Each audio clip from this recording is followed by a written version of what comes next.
Voilà ce que vous serez capable de faire après cette vidéo.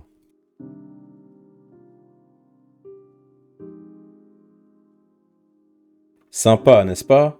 Alors, cette vidéo fait suite à la série de vidéos Comment programmer. Si vous n'avez pas vu toute la série, je vous invite fortement à la regarder pour pouvoir comprendre tout ce qui va se passer dans cette vidéo. Vous trouverez la playlist dans la description et en commentaire épinglé. Donc, dans cette vidéo, on va revoir tout ce qu'on a vu depuis le début et on va appliquer tout ce qu'on a vu pour pouvoir réaliser le jeu Snake. Et donc, vous allez voir qu'avec les bases qu'on a vues, on peut déjà faire plein de choses. Allez, on perd pas plus de temps, c'est parti. Avant que la vidéo commence, je voulais vous dire que j'ai créé un Discord pour s'entraider. Donc, si vous avez des questions à propos des vidéos, ou d'autres questions en rapport avec la programmation, n'hésitez pas à le rejoindre. Vous trouverez le lien en description et en commentaire épinglé. Alors, comment faire pour créer le jeu Snake en application console? Alors, si on analyse le jeu Snake, on a donc un board qui est d'une certaine taille en hauteur et en largeur, avec à l'intérieur un serpent qui fait quelques pixels, et aléatoirement dans le board, de la nourriture apparaît, et on doit se déplacer, donc avec les touches directionnelles, pour pouvoir aller en haut, en bas, à droite, à gauche, pour essayer de manger la nourriture à l'endroit où elle se trouve. Donc une fois qu'on entre en contact avec la nourriture, on doit augmenter notre score et faire grandir le serpent. Et ensuite, on a deux conditions de fin de jeu, à savoir si on touche les extrémités du bord ou si on touche notre queue. Allez-y, vous pouvez faire des blagues si vous voulez. Et donc voilà, une fois qu'on a ça en tête, eh bien du coup, on sait déjà plus ou moins ce qu'on va avoir besoin. Donc dans un premier temps, on peut déjà créer une classe, en faisant ici un clic droit, classe, et on va ajouter notre board. Et donc ce board, on va pouvoir lui faire un constructeur, et ici lui passer deux paramètres, à savoir la hauteur et la largeur. Alors maintenant, qu'est-ce qu'on va faire de ces deux données? Donc la hauteur et la largeur. Donc pour le jeu Snake, un board, c'est donc un plan, deux dimensions forcément, qui est donc X et Y. Donc idéalement, ce serait génial si on pouvait faire un tableau à deux dimensions, où on va pouvoir avoir cette notion de hauteur, largeur, ou X, Y. Eh bien, ça tombe bien parce que, bon, la majorité des langages de programmation possèdent ce genre d'outils, à savoir des tableaux à X dimensions. Alors ça, on ne l'a pas vu dans les vidéos précédentes, mais voilà, cette vidéo sert aussi à ça, à apprendre des nouvelles choses. Et donc pour ça, c'est pas très compliqué au niveau de la syntaxe, hein, c'est-à-dire que là, on va créer une variable membre de la classe board. Donc la responsabilité de la gestion du tableau appartient à la classe board. Et donc ici, on va pouvoir faire un private read-only char. Donc char, c'est le type. Ici, char va servir à stocker un seul et unique caractère. Donc c'est comme un string, mais on ne peut seulement stocker qu'un seul caractère. Donc un string, on peut en stocker autant que l'on veut. Mais char, c'est vraiment un seul caractère. Et donc ici, on a les deux crochets comme un tableau, sauf que là, on va ajouter une virgule entre les deux pour dire qu'il y aura deux dimensions. Et ensuite, on va l'appeler grid. Et donc, dans notre constructeur ici, on va simplement initialiser notre grid en mettant ici new char. Et comme les tableaux, donc on peut leur donner une taille à l'initialisation, sauf que là, on va donner une taille à chacune des dimensions. Donc ici, on va mettre width, qui sera donc la valeur X, et ici, height, qui sera la valeur Y sur le plan. Et donc ici, on pourra faire une petite fonction qui va ajouter dans le tableau un caractère qui va permettre d'identifier le contour du board. Donc on va l'appeler calculate border. Et donc on va faire une boucle for pour itérer sur notre tableau à deux dimensions. Et vous allez voir que comme il y a deux dimensions, on va devoir faire deux boucles imbriquées. C'est-à-dire que là, en fait, on va d'abord calculer pour x, on va se retrouver à l'index 0, 0. Et ensuite, on aura une boucle y qui va venir de haut en bas, puisque du coup, elle va itérer sur y. Tac, tac, tac, tac, tac, tac, tac. Une fois qu'on aura fini la boucle de y, hop, on sortira de la boucle y, on ira à la prochaine itération de x, qui sera donc à l'index 1 dans la dimension x, et ensuite, pareil, on va itérer de haut en bas sur y, ainsi de suite jusqu'à ce qu'on ait parcouru les deux dimensions. À savoir qu'on peut aussi partir de y, Et ensuite, parcourir le tableau de gauche à droite en descendant de gauche à droite. Donc nous, c'est comme ça qu'on va le faire, mais comme ça, vous avez les deux situations. On peut donc, du coup parcourir les deux dimensions comme on le souhaite. Mais elles doivent être imbriquées pour pouvoir avoir une relation entre elles. Donc ici, on va créer notre variable y qui va commencer à 0. La condition de sortie de cette boucle, ce sera que y est inférieur à la hauteur de notre tableau. Donc, on peut ici faire un grid.getLength, parce que du coup, avec des tableaux à deux dimensions, on a une fonction qui nous permet ici de récupérer la hauteur d'une dimension en particulier, à savoir que 0, ce sera donc la valeur en x, donc la largeur, et la valeur 1 ici, ce sera donc la hauteur, donc la valeur en y.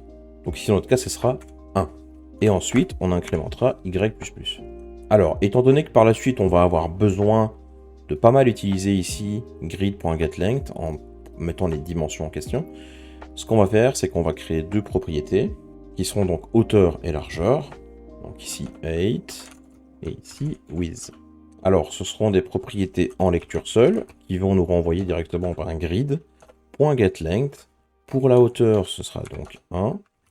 Et pour la largeur, pareil, grid.getLength, ici à la dimension 0. De cette façon, je vais pouvoir ici mettre 8 directement, ce qui est déjà plus facile à lire. Et ensuite, on va écrire une autre boucle for à l'intérieur de notre boucle for.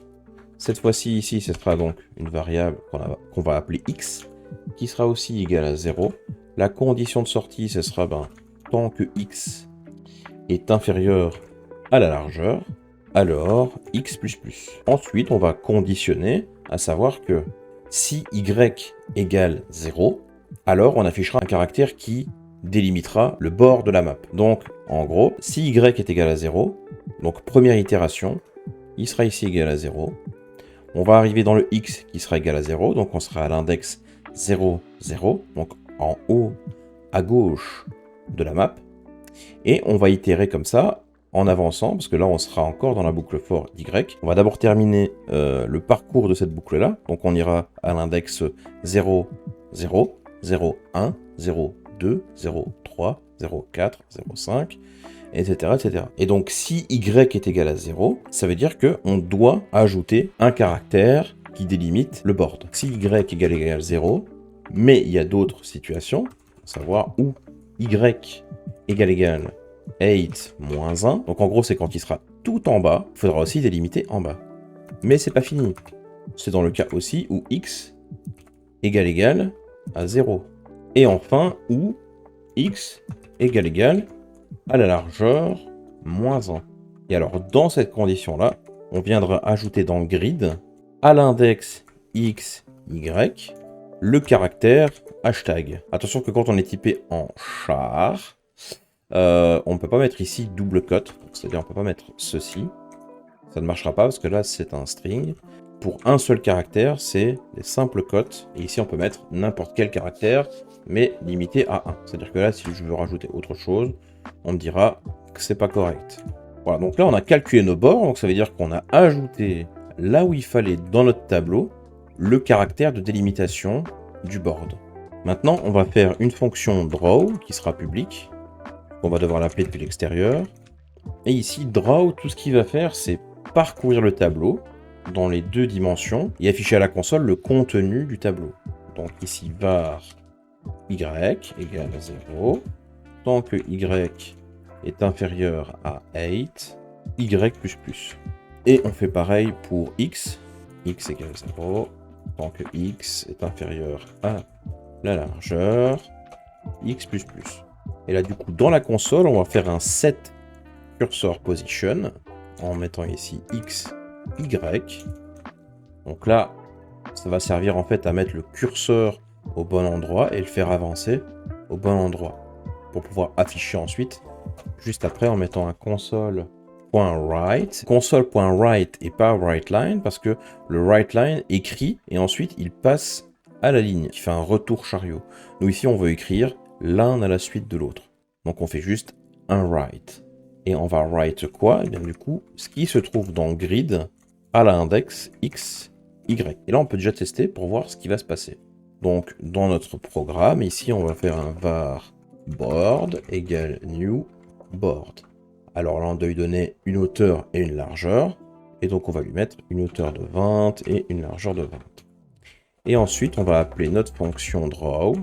Et pour terminer, on va faire un console.readline. Comme ça, la console ne se fermera pas. Et on peut lancer. Alors, vous voyez que le curseur se retrouve ici, mais qu'il n'y a rien d'autre d'affiché dans la console. Alors, ça, c'est très simple, c'est parce qu'on a oublié ici d'appeler notre fonction calculateBorder. On va ici appeler au niveau du constructeur calculateBorder parce que les bordures ne vont être calculées qu'une seule fois au moment de la création du board. Et donc là maintenant, on peut relancer. Et donc ici, notre board a bien été dessiné, donc on a bien une délimitation bien visible dans notre console. Maintenant qu'on a bien les contours de notre board qui s'affichent, on va maintenant créer une nouvelle classe qu'on va appeler ici Snake, qui va représenter notre serpent. Alors comment on va représenter chaque élément qui compose notre serpent sur le board? On va avoir donc une tête et ensuite on va avoir une queue qui seront composées d'un caractère pour chaque élément du corps ou de la tête. Et comme on est dans un tableau à 2 dimensions, ces éléments devront avoir une position et on va devoir faire évoluer leur position au fil du jeu. Donc on va créer un record, on va appeler position et qui prendra en paramètre une valeur X et une valeur Y. Alors les records, qu'est-ce que c'est? Parce qu'on ne l'a pas encore vu ça. Ça ressemble fortement à une classe. Ce sera donc un type dit de valeur et non pas de référence comme les classes. Et surtout immutable. Donc ça veut dire qu'on ne pourra pas changer les valeurs X, Y. C'est-à-dire qu'une fois qu'elles sont initialisées, pour que ce soit immutable, elles ne peuvent pas changer pendant leur durée de vie. On préférera donc renvoyer une nouvelle position complète avec une nouvelle valeur XY sans changer la position en elle-même. Donc retenez simplement que on utilisera ici record pour pouvoir ici comparer plus facilement deux positions à un moment donné que si on aurait utilisé des classes, on aurait dû comparer sur ces valeurs et non pas sur la valeur de la classe en elle-même qui elle représentera donc une référence en mémoire et non pas une valeur en mémoire. Donc ce sera beaucoup plus simple de comparer des positions qui seront des records avec l'opérateur d'égalité que avec Snake. Alors ici ce que je fais là, à savoir après le nom du record ou de la classe, rajouter 2 parenthèses et mettre des paramètres directement, en fait ça permet de décrire un constructeur de manière plus simple. C'est-à-dire que j'aurais pu ici enlever ces 2 éléments, ouvrir ici 2 accolades comme une classe normale, ici créer un constructeur, et à l'intérieur de ce constructeur rajouter int x et int y, et ensuite venir rajouter ici 2 propriétés et les initialiser au moment de la construction. Et en fait, c'est une autre manière de l'écrire qui est plus simple. Si on n'a qu'un seul constructeur primaire, on peut ici écrire directement int x et int y. À savoir que ça marche aussi pour les classes. C'est-à-dire que là, Snake pourrait aussi l'écrire comme ceci, mettre int x, int y. Voilà. Voilà, donc petite parenthèse fermée. Et donc voilà, on aura donc des positions qui représenteront la tête et la queue. Alors du coup, notre Snake, on va ici créer un constructeur et on va lui demander ici une liste de positions. Donc ça veut dire que ce sera au jeu de décider où il commence et de combien d'éléments il sera construit au début de la partie. Donc ici, je vais l'appeler body. Donc je vais créer une propriété, une liste de positions que je vais appeler ici body. Je vais ici mettre un private set, parce que du coup, je ne veux pas que depuis l'extérieur, on puisse modifier body sans passer par le constructeur ou par une méthode à l'intérieur de Snake. Et donc, je vais simplement venir ici mettre body égale body. Ensuite, pareil, on va avoir besoin de la tête. Et donc, la tête, ça va être quoi? Ça va être l'élément 0 de la liste. Donc ici, on peut faire position, id pour la tête. Et là, ce sera en lecture seule. Et je vais renvoyer directement la valeur body.first. Donc là, ça reprendra le premier élément de la liste. Donc là, c'est super. On a de quoi construire un corps et une tête qui sont donc des positions X et Y. Donc, on va déjà dans un premier temps dans le programme. Après avoir créé le board, on va créer notre Snake égale new snake.snake et on va devoir lui donner ici une liste de positions. Donc on peut l'initialiser ici en mettant directement les 2 crochets et en y ajoutant des nouvelles positions, à savoir qu'on va commencer à la position 10, 10. Ensuite, l'autre élément du corps sera donc à la position 10 et 9 en Y. Et ensuite, new position à l'index 10, 8. Maintenant qu'on a notre serpent, il serait pratique que le board au moment du draw puisse dessiner aussi les positions de notre serpent. Donc ici, on va créer une petite fonction qui va calculer la position du serpent. On va l'appeler calculate snake position. Et donc, on va avoir besoin d'un snake. Et ensuite, on va faire un for each sur notre snake. Donc, on aura ici une position au final. Donc, c'est sur snake.body, évidemment. Et on va dire à notre grille, à l'index position.x et position.y, que ce sera égal donc au caractère O. Ensuite, on pourra appeler notre fonction dans draw en lui passant un snake. Donc, on va devoir lui donner ici aussi snake, snake. Et donc, on lui donne notre snake. Si je retourne dans le programme, on me demande un snake, je lui donne. Et maintenant, on peut lancer pour voir ce qui se passe. Donc là, on a bien notre snake qui est construit avec 3 caractères aux index que je lui ai demandé, donc à 10, 10, 19, 18. Alors, ici, on a un petit problème, c'est que on ne sait pas vraiment différencier où est la tête. Parce que là, on a le même caractère pour les 3. Donc ça, on peut le modifier dans Draw, dans Calculate Snake Position.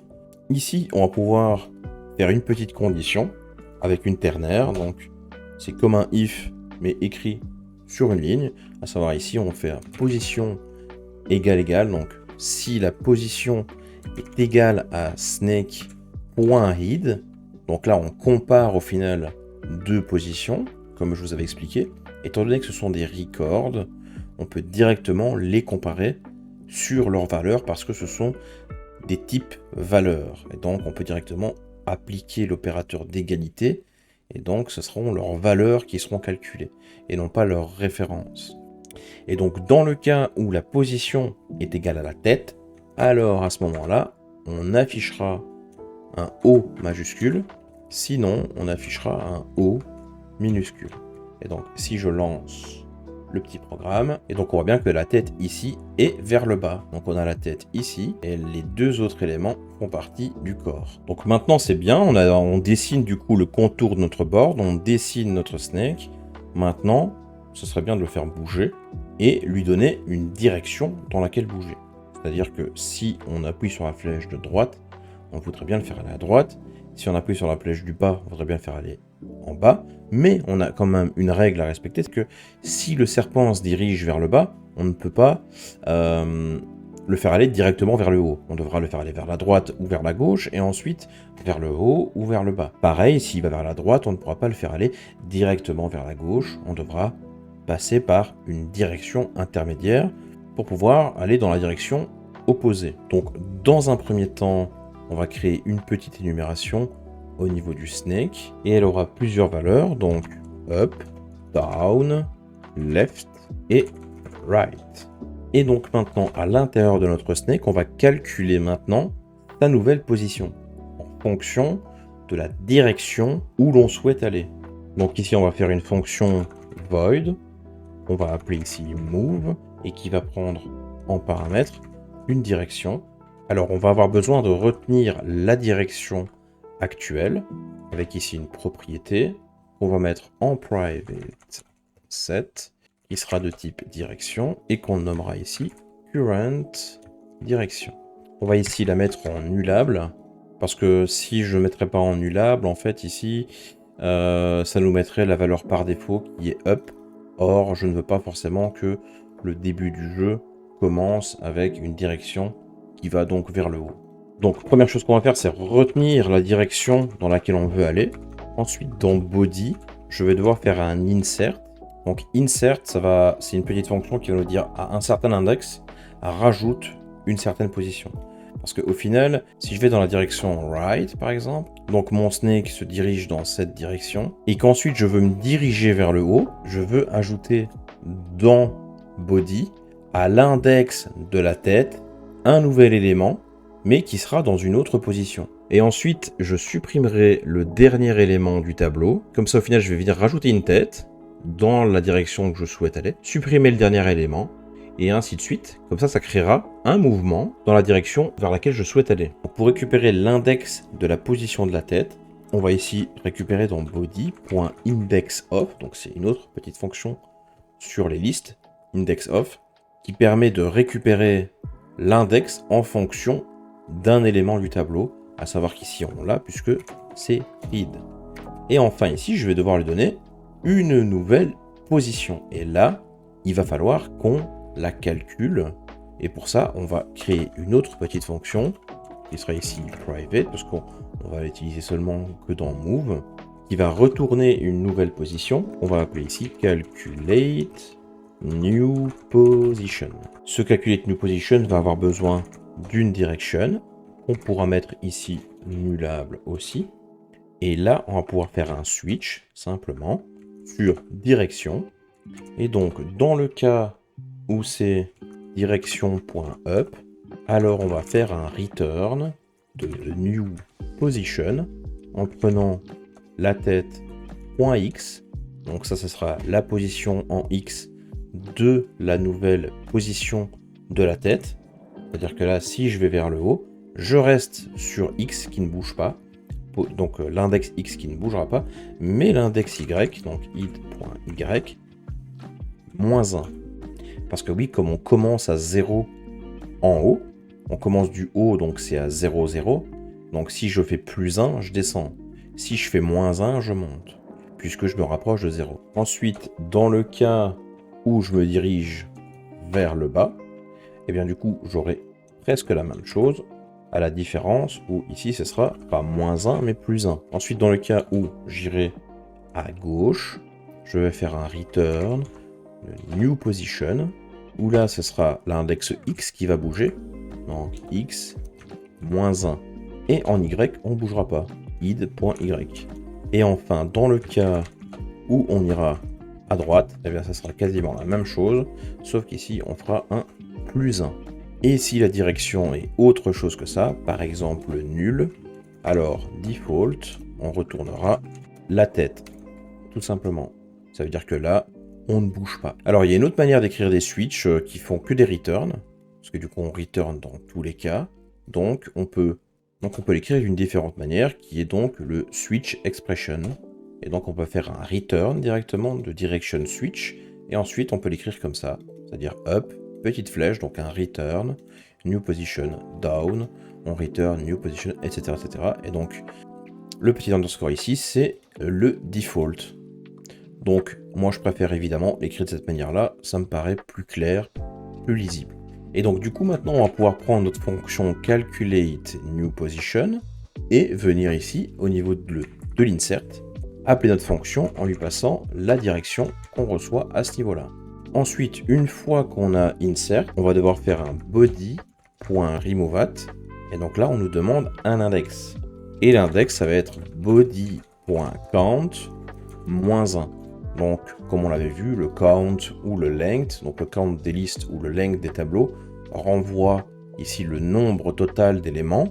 Mais comme les index commencent à 0, on doit ici faire un moins 1 pour aller atteindre le dernier élément. Donc maintenant qu'on a notre action qui nous permet de bouger, on va essayer de le faire bouger dans notre programme. Donc ici, on va devoir faire une boucle while, parce qu'on va devoir à chaque mouvement redessiner le tableau. Et aussi la boucle, ce sera elle qui nous permettra d'ajuster la vitesse du jeu, puisque du coup, à chaque frame par exemple, on va devoir recalculer tout ce qu'on a calculé ici, sauf notre board, où lui du coup l'initialisation du tableau en hauteur et en largeur, mais ensuite notre snake quand il va bouger, on va devoir redessiner le contenu du board. Alors on va écrire notre boucle while, alors ici notre condition de sortie, pour le moment on va faire un while true, donc ça ne sortira jamais de la boucle, parce qu'on n'a pas encore ici notre condition de défaite, à savoir en heurtant les murs ou en heurtant notre queue. Alors, la première chose qu'on va faire, c'est dessiner le board. Alors du coup ici, si on le laisse comme ça, le draw, c'est-à-dire que là on va calculer le snake position, on va ici afficher dans la console les nouvelles positions, etc. Mais les anciennes positions, elles vont rester, elles ont été affichées à la console. Donc il va falloir qu'on prenne le curseur et qu'on efface à l'endroit où on a déjà écrit. Donc pour ça, une manière simple de faire, qu'à chaque frame, eh bien de calculer le contenu total des index, à savoir remplir en fait le tableau avec soit des positions du snake, soit un caractère vide. Comme ça, soit on affichera O majuscule ou O, ou soit on ajoutera un élément vide. Donc là, je vais refaire une petite fonction void, que je vais appeler ici calculate inside. Et là, du coup, je vais reprendre une boucle ici. Sauf que là, la condition, ce sera 8-1. Je ne veux pas réécrire au-dessus de notre contour, parce que E, c'est 0. Et donc, je ne veux pas qu'il réécrive aux index 0. Donc, la condition, c'est si Y est inférieur à 8-1 et non plus à 8. Et donc, ce sera pareil aussi pour le width, ce sera width-1. Et ensuite, je vais remplir mon tableau, grid, à l'index X et Y, et je vais lui donner ici un espace blanc. Donc je vais d'abord, au final, tout remplacer par un espace blanc, et ensuite je vais calculer la position de mon snake en bouclant dessus, puisque là on a sa position, et en ajoutant simplement un O majuscule ou un O minuscule. Donc je reviens dans mon programme. Maintenant, Draw reset bien à chaque frame ce qui a été écrit et ensuite il le réécrit. Ensuite, il va nous falloir une direction dans laquelle aller. Donc on va faire ici var direction égale snake.current direction. Donc si on a déjà une direction, alors on continuera d'aller dans cette direction.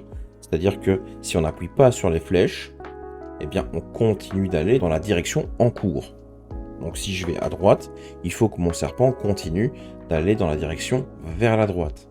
Et donc si il n'y a pas de current direction, c'est-à-dire que là, le jeu démarre, et bien du coup, je vais décider arbitrairement d'aller vers la droite. Ensuite, on va devoir être à l'écoute de nos flèches directionnelles pour savoir si on doit changer de position. Donc pour ça, on a console.keyAvailable. Si c'est le cas, alors notre direction sera égale à une direction calculée en fonction de notre current direction et la key en question. Donc pour ça, on va faire une petite fonction ici dans le programme qui va nous renvoyer du coup une direction. On va appeler ici getDirection. Il va prendre ici une console key. On va appeler ici key. Et une direction qui sera en fait la current direction. Donc au final, on l'appellera de cette manière, donc getDirection. En prenant ici la console key qu'on va récupérer en faisant un console.readKey.key et ensuite notre direction. Maintenant, la logique ici, ça va être au final un switch aussi. Donc on va faire un return key. Donc ça, c'est l'autre manière d'écrire les switches, puisqu'on va devoir faire des returns pour chacun des cas. Donc on va faire un return key switch. Ensuite, ouvrez les accolades. Et là, on pourra faire par exemple console key. Et donc là, on a toutes les keys possibles. Nous, ce qui nous intéresse, c'est le up arrow, qui sera donc la flèche directionnelle vers le haut. Mais, comme je l'ai expliqué tout à l'heure, on ne veut pas que si le snake se dirige vers le bas, on ne veut pas qu'il puisse aller vers le haut directement en appuyant sur la flèche du haut. Donc, on va pouvoir conditionner. Et ici, dans switch, on a un truc qui est génial, c'est qu'on pourra faire when. Donc, up arrow, lorsque current direction est différent de direction.down, alors on returnera direction.up.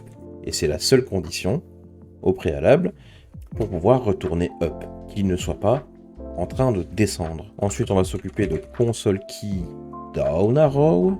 Pareil, donc when, lorsque la current direction différent de direction.up, alors on retournera direction.down. Ensuite, on va faire donc le left Donc ici, when current direction différent de direction.right, alors on retournera direction.left. Et enfin, pour terminer, on aura le right cette fois-ci, when current direction différent de direction.left, alors on retournera direction.right.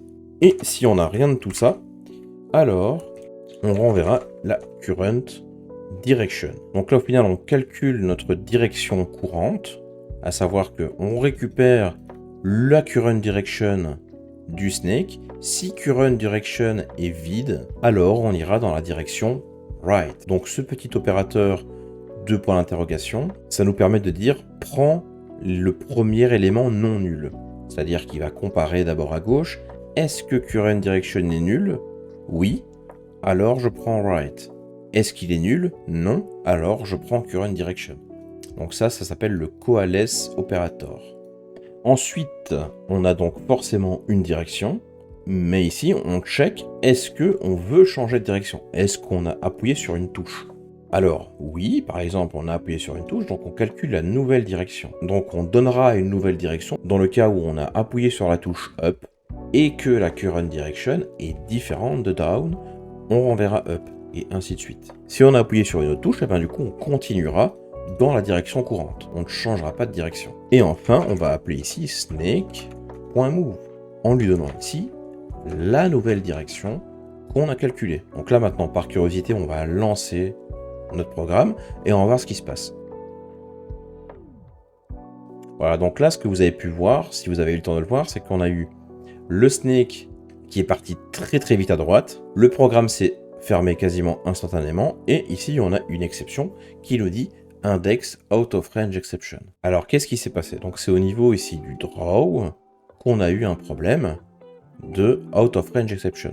Pourquoi? Parce que du coup, dans snake, on appelle incessamment move. À chaque frame ici, on va appeler move. Et donc, move, qu'est-ce qu'il fait? Il insère dans le tableau une nouvelle tête à une position qui est déterminée en fonction de la direction. Et donc, concrètement, ici, de base, on va à droite. Donc, du coup, on ajoute toujours +1 à la position de notre serpent. Et donc, au moment où on va draw au niveau du board, on va dire, draw à la position X et Y, sauf que on est possiblement en dehors du tableau.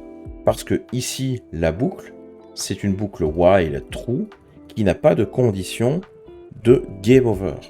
Donc on va devoir sortir un moment de la boucle et définir que on a touché les bords ou on a touché notre queue. Donc pour ça, je vais créer une variable game over qui sera de base à faux. Donc on n'a pas perdu le jeu d'entrée de jeu évidemment. Et là, ce sera tant que on n'est pas game over, alors on continue le jeu.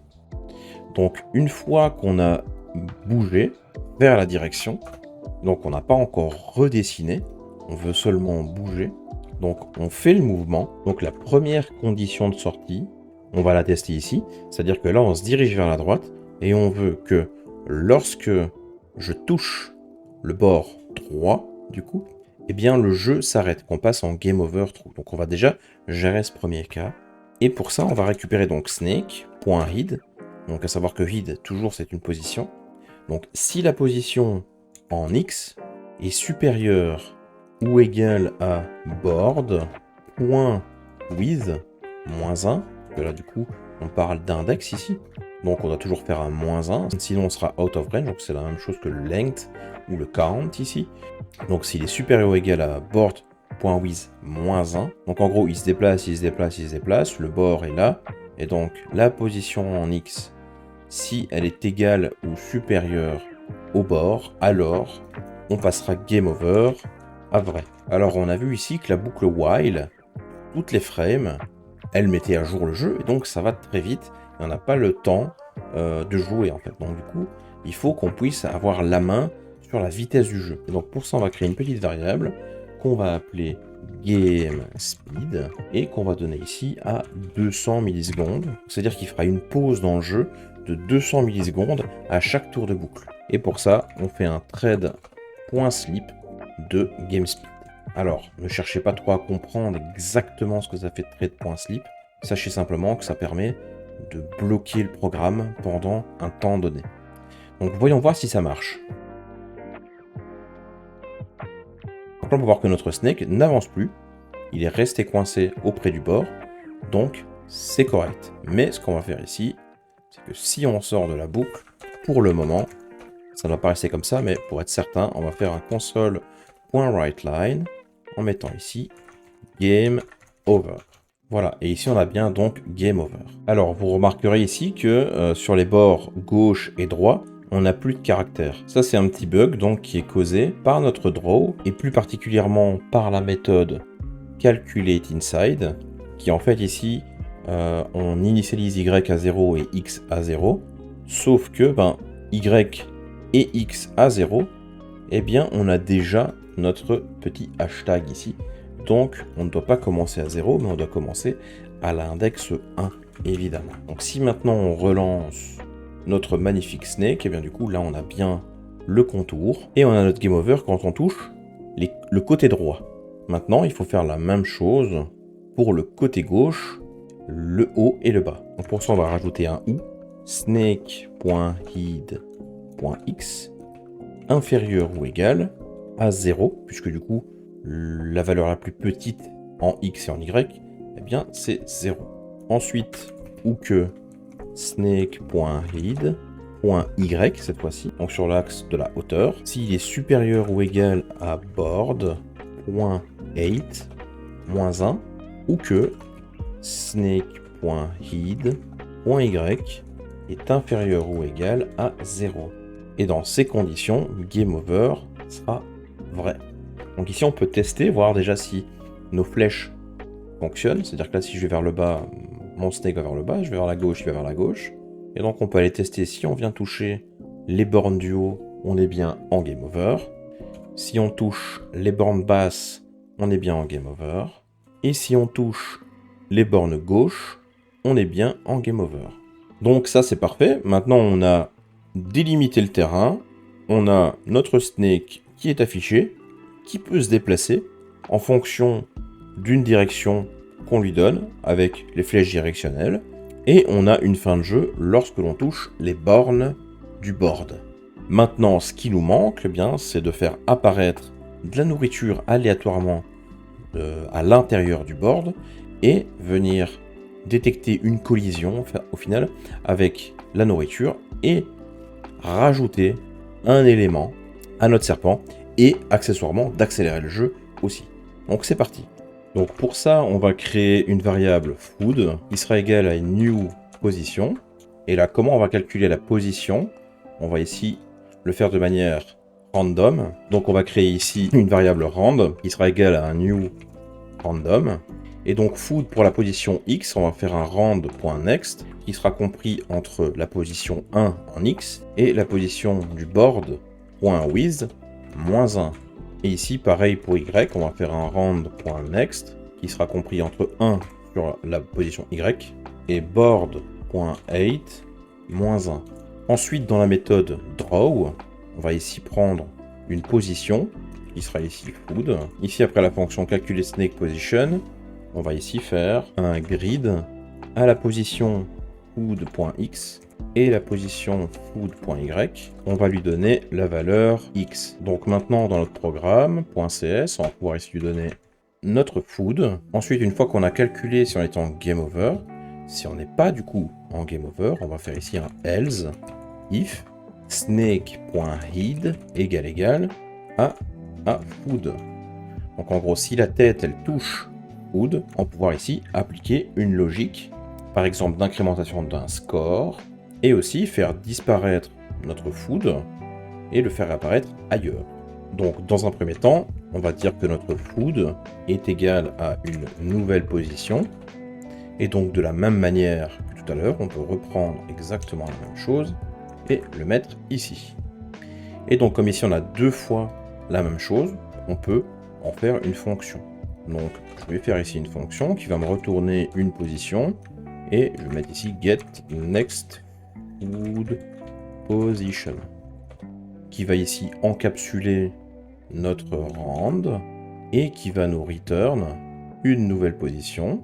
Ensuite, on va pouvoir ici appeler get next foot position et pareil pour ici, get next foot position. Donc là, on peut déjà lancer notre jeu et voir un peu ce qui se passe. Donc là, on a bien un X qui apparaît. On va voir maintenant, dès qu'on va le toucher, ce qui va se passer. Donc là, on l'a bien attrapé et il a apparu à un autre endroit. Donc cette mécanique fonctionne bien. Maintenant, ce qu'il nous faut, c'est faire grandir notre serpent. Donc du coup, on va retourner dans Snake et on va ici créer une fonction public void, qui va nous permettre de manger la nourriture. Donc on va ici faire une fonction qu'on va appeler eat. Et donc pour le eat, on va faire un body.insert à l'index 0 de notre body, donc ça veut dire au niveau de la tête. Et là, on va faire un calculate new position en passant la current direction qu'on a ici dans notre snake.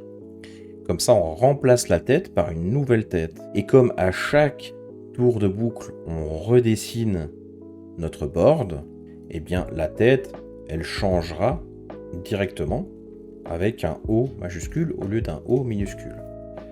Puisque ici le head, on prend ici body.first, donc à l'index 0, et donc tout devrait bien se passer. Donc une fois qu'on a touché food, avant de lui donner une nouvelle position, ce qu'on va faire, c'est qu'on va appeler notre fonction eat qui se trouve dans notre snake.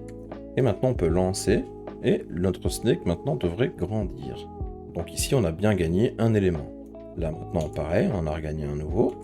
Et donc on a bien maintenant notre serpent qui grandit correctement. Maintenant ce qu'on peut faire, c'est augmenter aussi la vitesse du jeu en faisant ici un game speed est égal à mat.max. Donc la vitesse de jeu sera maximum à 50. Et ici on prend game speed moins 10. Parce que du coup, plus on diminue le game speed et plus le jeu va vite. Parce que du coup on fera une pause moins longue. Et donc le mat max, pour rappel, ce qu'il fait, c'est que il va prendre la valeur 50 au minimum ou game speed moins 10. Donc si game speed moins 10 est égal à moins de 50, il retournera 50. Donc ça nous permettra d'avoir une vitesse maximale. Maintenant, on va pouvoir gérer un score aussi. Donc du coup, je vais ajouter ici une nouvelle variable que je vais appeler score est égal à 0 pour commencer. Et on pourra mettre notre score plus égal 10 multiplié par un multiplieur qu'on va calculer en fonction que à chaque fois qu'on prend de la nourriture, notre multiplieur augmentera. Donc on va ici créer une autre variable, var score multiplieur est égal pour le moment à 1. Donc ici je vais mettre multiplié par le score multiplieur, et une fois qu'on a mangé, donc une fois, notre score multiplieur sera incrémenté de 1 en faisant plus plus. Donc plus plus, c'est l'équivalent de plus égale 1. Donc on peut faire plus plus.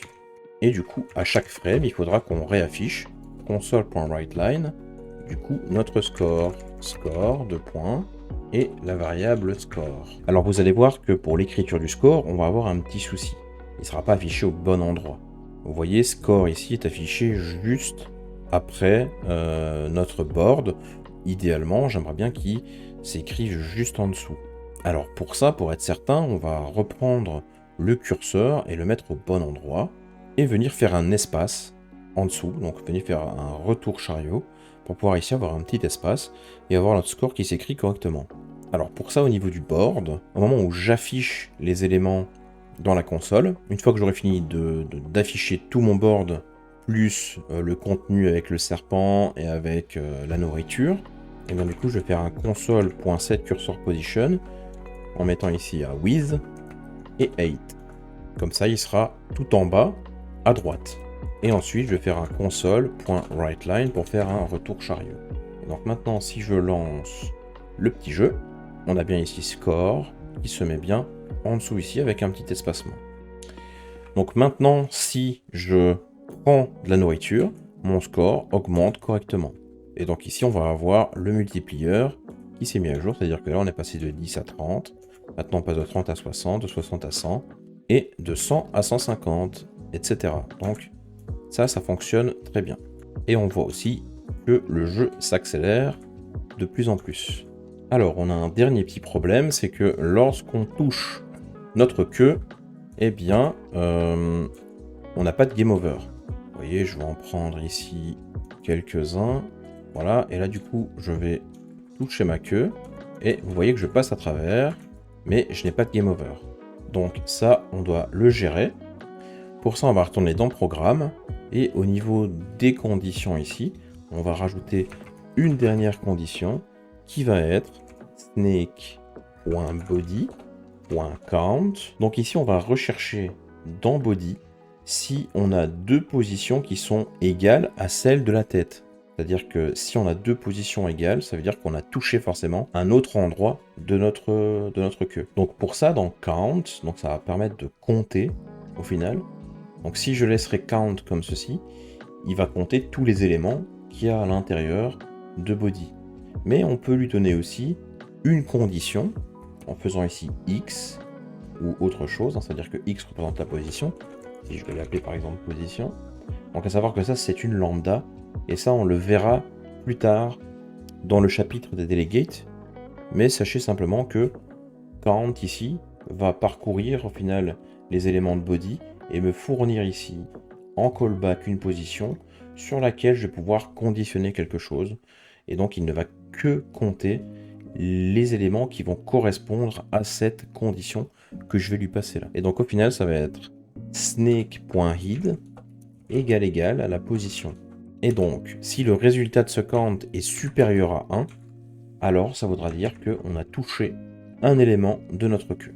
Alors ici je vais le mettre sur plusieurs lignes, ça sera plus clair, sinon on ne le verra pas en un coup d'œil. Et donc maintenant si je relance snake, ici du coup je reprends quelques éléments, et que du coup je touche ma queue, et là voilà, j'ai ici game over. Alors ici évidemment on ne voit pas la tête qui rentre dans le corps, mais j'ai fait ici un up, left et down. Et donc du coup on a bien ici game over. Donc là c'est parfait. Et bien donc voilà, maintenant vous savez développer un snake. Donc vous avez vu qu'on a revu pas mal de choses qu'on avait déjà vu précédemment dans les autres épisodes. On a utilisé les classes, on a utilisé les tableaux, certes à 2 dimensions, mais ça reste des tableaux. C'est juste qu'il y a une dimension en plus, mais voilà, maintenant vous savez le faire avec 2, donc vous saurez le faire avec X dimensions, il n'y a aucun problème. On a utilisé des fonctions, on a utilisé des boucles, while, for et for each.